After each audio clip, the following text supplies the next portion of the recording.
sebagainya itu masih dibolehkan. Tetapi kalau bohong sehari-hari ini yang tidak boleh.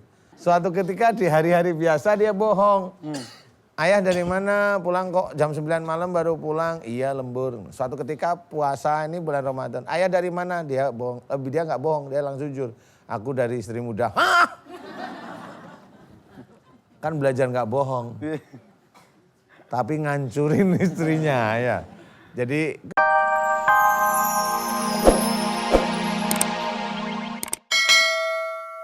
berdoa itu bisa diulang lagi di rumah oleh siapapun yang merasa dirinya keputihan. Ternyata itu hubungannya sama suka ngoceh, suka ngomel. Iya, selama ini yang saya amati, maksudnya amati itu saya teliti itu, mulut itu berhubungan dengan organ kewanitaan depan maupun belakang.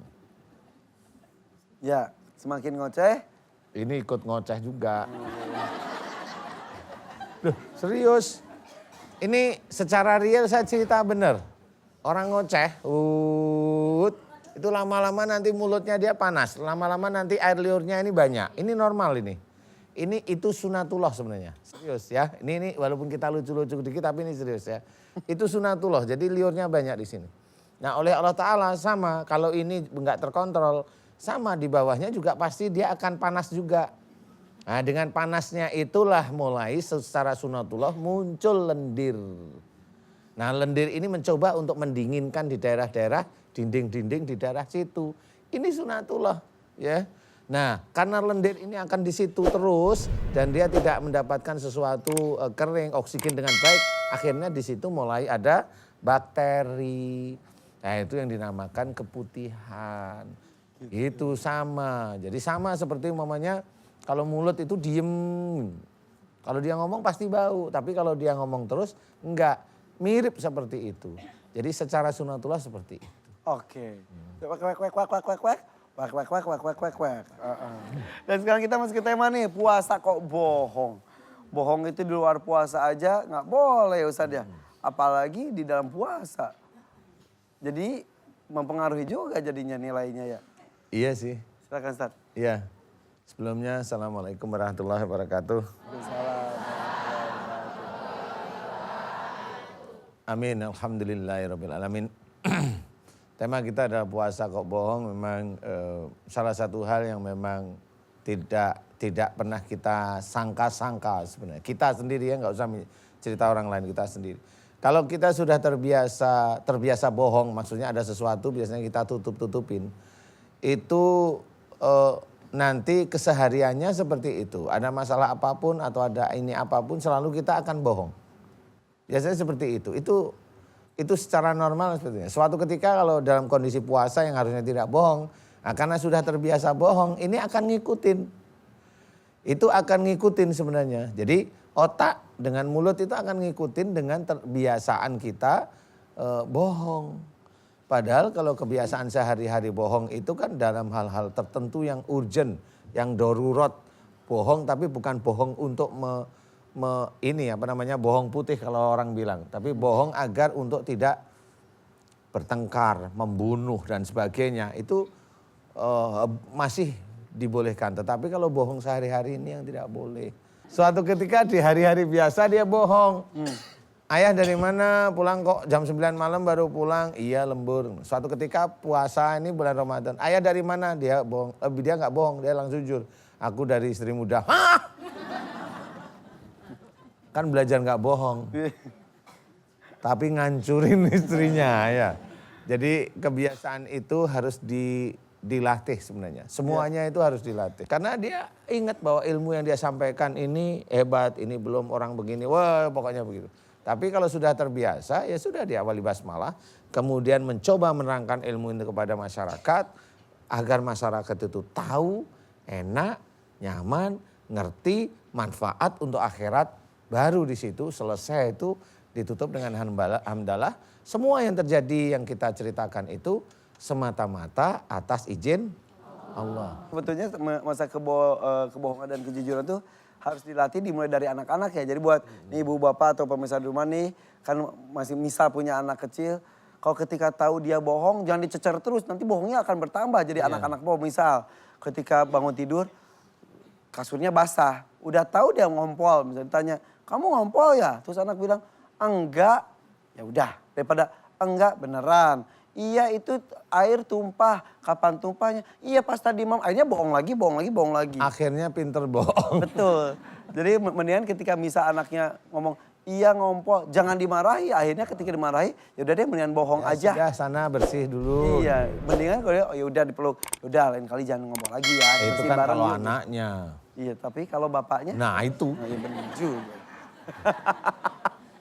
Tapi ngomongin soal bapak, tadi dulu di bapak-bapak itu ada yang pakai baju pink. Ustadz. Assalamualaikum Ustadz. Sini. Udah Di dipanggil. antara bapak-bapak tiba-tiba ada pink sendiri gitu. Ya, biasa lagi ini kangen-kangenan. Ini siapanya emang? Tetangga, Bohong. saudara. Bohong. Puasa kok bohong?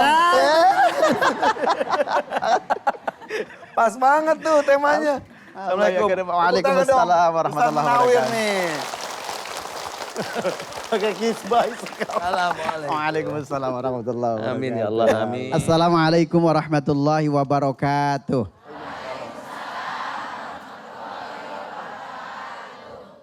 Alhamdulillahi rabbil alamin. Sadaqallahul azim.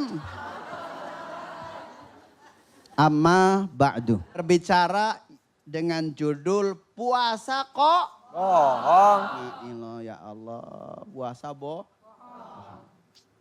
Allah Subhanahu wa taala menjelaskan di dalam surah Al-Baqarah yaitu ayat 180. You understand? Yes, nenek bisa bahasa Inggris. Bismillahirrahmanirrahim. Suara masih bagus ya Bu ya?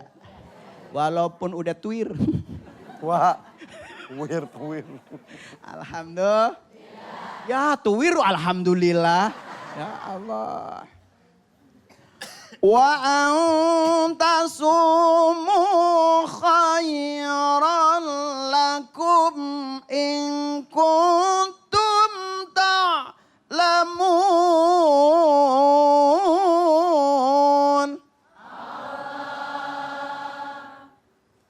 Allah Subhanahu wa taala menjelaskan wa antasumu, jika kamu berpuasa khairul lakum, kalian itu orang yang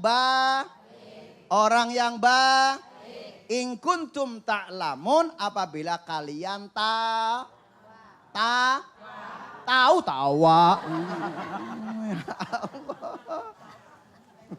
Orang yang berpuasa baik jika kita tahu. Makanya kita kalau kepengen tahu puasanya yang baik maka jangan.